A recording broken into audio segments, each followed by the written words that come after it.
Hello guys, again welcome back to my channel. இன்னைக்கு நம்ம kiwi அப்படிங்கிற UPI கிரெடிட் கார்டு பத்தின தகவலை தான் பார்க்க போறோம். சேம் டைம் இந்த கிரெடிட் கார்டை வாங்குறதுக்கு நம்ம எப்படி அப்ளை பண்றது, இதில் இருக்கக்கூடிய பெனிஃபிட்ஸ் என்ன, ட்ராபேக்ஸ் என்ன, இந்த மாதிரியான டீடைல்ஸையும் இந்த வீடியோவில் நம்ம கிளியராக பார்க்க போறோம். ஓகே கேஸ், இந்த ஒரு அப்ளிகேஷனை பொறுத்தவரைக்கும் Axis Bank and Yes Bank கூட பார்ட்னர்ஷிப் பண்ணி தான் நமக்கு இந்த கிரெடிட் கார்டு அப்படிங்கிறத ப்ரொவைட் பண்ணுறாங்க. அதாவது UPI கிரெடிட் கார்டுங்கிறது என்ன அப்படின்னா, நீங்கள் வந்து ஆல்ரெடி கூகுள் பே இல்லைனா ஃபோன்பே யூஸ் பண்ணிட்டு இருக்கீங்க அப்படின்னா இப்போ அந்த மாதிரியான UPI டிரான்சாக்ஷன் இருக்கக்கூடிய அனைத்து அப்ளிகேஷன்லையுமே கிரெடிட் கார்டை ஆட் பண்ணிக்கிறதுக்கான அந்த ஆப்ஷன் அப்படிங்கிறது கொண்டுட்டு வந்துட்டாங்க.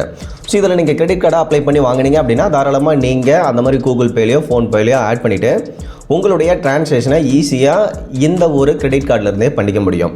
திரும்ப எவ்ரி மந்த்ஸ் ரீபேமெண்ட் டைம் எப்போ வருதோ அப்போ வந்து நீங்கள் இந்த கார்டுக்கு பேமெண்ட் அப்படிங்கிறது நீங்கள் பண்ணிக்கணும். ஸோ இதுதான் இந்த கார்டோட மேஜரான பெனிஃபிட்ஸ் அப்படின்னே சொல்லலாம். ஓகே கேஸ், இதை தவிர்த்து கீழே வந்தீங்க அப்படின்னா கண்டிப்பாக 1% அப்படிங்கிறது அஷ்யூர்டு கேஷ்பேக்காக நாங்கள் கொடுப்போம் அப்படிங்கிறதையும் சொல்லியிருக்காங்க.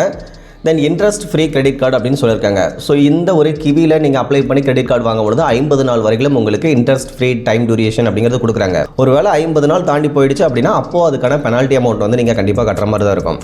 ஓகே கேஸ், அதர்வைஸ் இந்த கார்டை பொறுத்தவரைக்கும் உங்களுக்கு life time free credit card அப்படின்னு சொல்லிட்டாங்க. உங்களுக்கு வந்து ரினியூவல் ஃபீஸ் வந்து கிடையாது, இயருக்கு ஒன்ஸ் வந்து இவ்வளோ கட்டணும் அப்படிங்கிற மாதிரியான அந்த பிரச்சனை எதுவுமே கிடையாது. சேம் டைம் விர்ச்சுவல் கிரெடிட் கார்டாக உங்களுக்கு கிடைக்கும்னு சொல்லியிருக்காங்க. தென் ஆல்ரெடி சொன்ன மாதிரி நீங்கள் உங்களுடைய எக்ஸிஸ்டிங் UPI ஆப்பில் வந்து ஜாயின் பண்ணியும் யூஸ் பண்ணிக்க முடியும். ஓகே கேஸ், இதை தவிர்த்து கீழே வந்தீங்க அப்படின்னா இதில் அப்ளை பண்ணுறதை பொறுத்தவரைக்கும் ஜஸ்ட் அப்ளிகேஷன் ஃபார்மை ஃபில் பண்ணிவிட்டு KYC கம்ப்ளீட் பண்ணிட்டீங்க அப்படின்னா இன்ஸ்டன்ட்டாகவே உங்களுக்கான கார்டு அப்படிங்கிறது கிடைச்சிடும் அப்படிங்கிறத சொல்லியிருக்காங்க. பட் அப்ளை பண்ணுறதுக்கான ப்ராசஸ் அப்படிங்கிறத அடுத்து பார்க்கலாம். மற்றபடி இந்த அப்ளிகேஷனை நீங்கள் ஸ்கேன் பண்ணியும் பே பண்ணிக்கலாம், இல்லைனா பேங்க் ட்ரான்ஸ்ஃபர் பண்ணிக்கலாம், இல்லைனா உங்களுடைய ஃப்ரெண்ட்ஸ் ஆர் ஃபேமிலி மெம்பர்ஸ்க்கும் நீங்கள் வந்து தாராளமாக இந்த கார்டு யூஸ் பண்ணி பேமெண்ட் பண்ணிக்கலாம் அப்படிங்கிறத சொல்லியிருக்காங்க. இந்த அப்ளிகேஷனை பொறுத்தவரைக்கும் Play Store and Apple Store இது ரெண்டுலேயுமே அவைலபிளாக இருக்குது. இதை தவிர்த்து இந்த அப்ளிகேஷனில் நீங்கள் அப்ளை பண்ணிங்க அப்படின்னா உங்களுக்கு எலிஜிபிள் இருக்கும் பட்சத்தில் வித்தின் 3 டேஸ்க்குள்ளே உங்களுக்கான கார்டு அப்படிங்கிறது கொடுத்துருவாங்க அப்படிங்கிறதையும் சொல்லியிருக்காங்க. ஓகே கேஸ், இது சேஃபா அப்படின்னா சேஃப் அப்படிங்கிறதையும் சொல்லியிருக்காங்க. தென் ரிவார்ட்ஸ் பாயிண்ட்ஸை பொறுத்தவரைக்கும் இவங்க ஒரு ரிவார்ட்ஸ் பாயிண்ட்ஸ் கொடுக்குறாங்க அப்படின்னா அதனுடைய வேல்யூ எவ்வளோ இருக்குன்னா 0.25 பைசா இருக்கும் அப்படின்னு சொல்லியிருக்காங்க.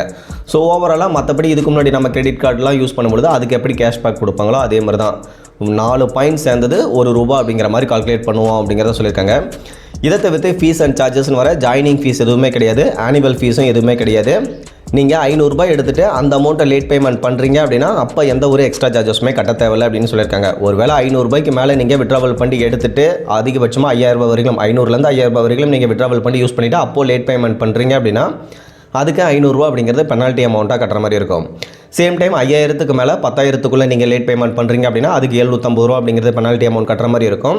சேம் டைம் எபோவ் 10,000க்கு மேலே போணுச்சு அப்படின்னா அதுக்கு ₹1200 லேட் பேமெண்ட் ஃபீஸாக நீங்கள் கட்ட வேண்டியது இருக்கும். ஓகே எஸ், இதை தவிர்த்து கீழே வந்தீங்க அப்படின்னா அப்படி ஓவர் டியூ ஆகும்போது மந்த்லி இன்ட்ரெஸ்ட் ரேட் எவ்வளோ கால்குலேட் பண்ணுறாங்க அப்படின்னா 3.6% அப்படின்னு சொல்லியிருக்காங்க.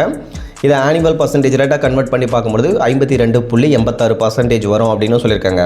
ஸோ ஓவராலாக நீங்கள் லேட் பேமெண்ட் பண்ணிங்க அப்படின்னா அதுக்கான ஃபீஸ் அண்ட் சார்ஜஸ் அப்படிங்கிறது ரொம்பவே அதிகம். அதை கொஞ்சம் நீங்கள் கேர்ஃபுல்லாக பார்த்துக்கோங்க. இந்த கார்டை பொறுத்தவரைக்கும் life time free credit card அப்படின்னு சொல்லியிருக்காங்க. ஸோ எந்த ஒரு சார்ஜஸுமே இல்லை. அதே டைமில் 50 நாள் வரையிலும் 0 இன்ட்ரெஸ்ட் அப்படின்னு சொல்லியிருக்காங்க.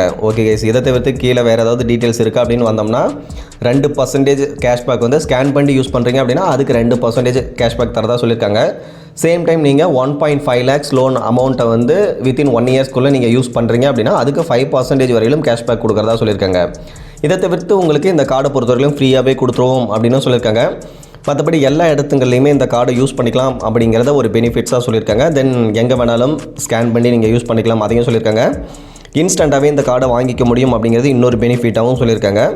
ஸோ எல்லா டிரான்சாக்ஷனுக்குமே உங்களுக்கு கேஷ்பேக் அப்படிங்கிறது கண்டிப்பாக கிடைக்கும் அப்படிங்கிறது இன்னொரு பெனிஃபிட்ஸாகவும் சொல்லியிருக்காங்க. சேம் டைம் நம்ம நோ மோரை கிளிக் பண்ணோம் அப்படின்னா நீங்கள் அதிகபட்சமாக வருஷத்துக்கு 50,000க்கு மேலே யூஸ் பண்ணுறீங்க அப்படின்னா அப்போ உங்களுக்கு 3% கேஷ்பேக் அப்படிங்கிறது கிடைக்கும். சேம் டைம் அதே 1 இயர்க்குள்ளே நீங்கள் 1 lakhக்கு மேலே யூஸ் பண்ணுறீங்க அப்படின்னா அப்போது 4% கேஷ்பேக் வந்து உங்களுக்கு ரிட்டர்ன்ஸாக கிடைக்கும். சேம் டைம் நீங்கள் 1.5 lakhsக்கு மேலே யூஸ் பண்ணுறீங்க அப்படின்னா 5% அப்படிங்கிறது கேஷ்பேக்காக கிடைக்கும். பட் எதுவாக இருந்தாலும் உங்களுக்கு எலிஜிபிள் ஆகக்கூடிய அமௌண்ட் அந்தளவுக்கு ஹையர் அமௌண்ட்டாக இருந்ததுன்னா உங்களால் 1 இயர்க்குள்ளே இந்த அமௌண்ட்டை வந்து யூஸ் பண்ண முடியும்.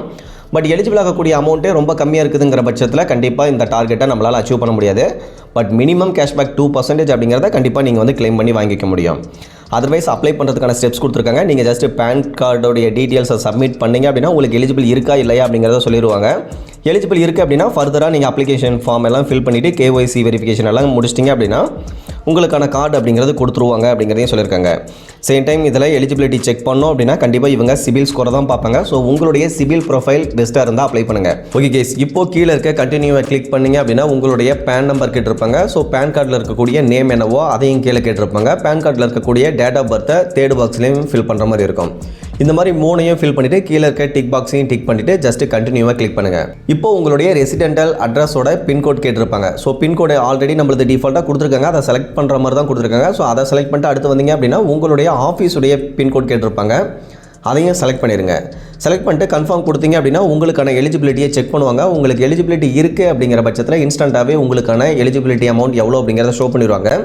அதுக்கப்புறமா இவங்க சொன்ன மாதிரி டிஜிட்டல் கார்டை இன்ஸ்டண்ட்டாகவே கொடுத்துருவாங்க. ஒரு வேளை ஃபிசிக்கல் கார்டு உங்கள் கைக்கு வர மாதிரியா இருந்தால் அதுக்கான டைம் எவ்வளோ அப்படிங்கிறதையும் சொல்லிடுவாங்க. பட் ஃபிசிக்கல் கார்டை பொறுத்த வரைக்கும் அதிகபட்சமாக உங்களுக்கு 3 டேஸ்க்குள்ளேயே கிடைச்சிடும். பட் எலிஜிபிலிட்டி தெரிஞ்சதுக்கப்புறமா நீங்கள் ஃபர்தராக இன்னும் சில டீட்டெயில்ஸ் எல்லாமே எக்ஸ்ட்ரா ஃபில் பண்ணுற மாதிரி இருக்கும். அதையும் நீங்கள் கொஞ்சம் கேர்ஃபுல்லாக கவனிச்சுக்கணும். அதே சமயத்தில் இந்த கார்டு பார்த்தீங்கன்னா எஸ் பேங்க் சைடு இருந்து தான் நமக்கு கொடுக்குறாங்க. ஸோ நீங்கள் பார்த்தீங்கன்னா இந்த எஸ் பேங்க் அண்ட் கிவி இந்த கம்பைன்டு கார்டை யூஸ் பண்ணுறீங்க அப்படின்னா நீங்கள் மேபி ஃபியூச்சரில் ஏதாவது அமேசான் ஃப்ளிப்கார்ட்டில் பர்ச்சேஸ் பண்ணுறீங்க அப்படின்னா அப்போ உங்களுக்கு வந்து எஸ் பேங்க் கார்டு இருந்ததுன்னா 10% டிஸ்கவுண்ட் அப்படிங்கிறத கொடுத்துருப்பாங்க.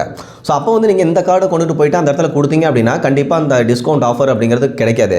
சேம் டைம் நீங்கள் ஆஃப்லைனில் ஏதாவது கடைகளில் பர்ச்சேஸ் பண்ண போனீங்க அப்படின்னாலுமே அந்த இடத்துல நீங்கள் கார்டு ஆஃபர் இருக்கா அப்படின்னு கேட்டிங்க அப்படின்னா இந்த மாதிரி எஸ் பேங்க்கு வந்து 5% 10% கேஷ்பேக் இருக்குங்க, கார்டு கொடுத்தீங்கன்னா போட்டுக்குவோம் அப்படின்னு சொல்லுவாங்க. அப்போ இந்த மாதிரி நீங்கள் கம்பைன்டு அதாவது பார்ட்னர்ஷிப் கார்டை கொடுத்தீங்க அப்படின்னா அங்கே ஆஃபர் அப்படிங்கிறது கிளைம் ஆகாது. அப்போ வந்து பார்த்தீங்கன்னா நீங்கள் எஸ் பேங்க் சைடிருந்து டைரெக்டாக அப்ளை பண்ணி வாங்கினா அந்த கிரெடிட் கார்டுக்கு மட்டும்தான் அந்த ஆஃபர் அப்படிங்கிறது எலிஜிபிள் கிடைக்கும். ஸோ நீங்கள் அதிகமாக இந்த மாதிரி பர்ச்சேஸ் பண்ணக்கூடிய ஆள் அப்படின்னா நீங்கள் வந்து டைரெக்டாக எந்த ஒரு பேங்க்லையா இருந்தாலும் அங்கே டைரெக்டாக அப்ளை பண்ணி கிரெடிட் கார்டு வாங்கிக்கிறது பெஸ்ட்டாக இருக்கும். அதர்வைஸ் இந்த அப்ளிகேஷனில் சொல்லியிருக்கக்கூடிய இந்த மாதிரியான கேஷ்பேக் அண்ட் ஆஃபர்ஸ் எல்லாம் உங்களுக்கு தேவைப்படுது அப்படின்னா நீங்கள் இந்த மாதிரியான கம்பைன்டு கிரெடிட் கார்டை வாங்கிக்கலாம். ஸோ இதை 2 விஷயத்தை மட்டும் கொஞ்சம் கேர்ஃபுல்லாக கவனித்து உங்களுக்கு எந்த மாதிரியான கார்டு வேணும் அப்படிங்கிறத டிசைட் பண்ணிவிட்டு அதுக்கப்புறமா நீங்கள் அப்ளை பண்ணுங்கள். ஓகே கேஸ், இன்றைக்கி பார்த்தா இந்த கிவி கார்டோடைய இன்ஃபர்மேஷன் உங்களுக்கு யூஸ்ஃபுல்லாக இருந்தது நினச்சிங்கன்னா மறக்காமல் வீடியோவை லைக் பண்ணிவிட்டு சேனலையும் சப்ஸ்கிரைப் பண்ணிடுங்க. ஃபியூச்சரில் இந்த மாதிரி யூஸ்ஃபுல்லான நிறைய இன்ஃபர்மேஷன் அப்படிங்கிறது உங்களுக்கு வந்துகிட்டே இருக்கும். Okay guys, thank you.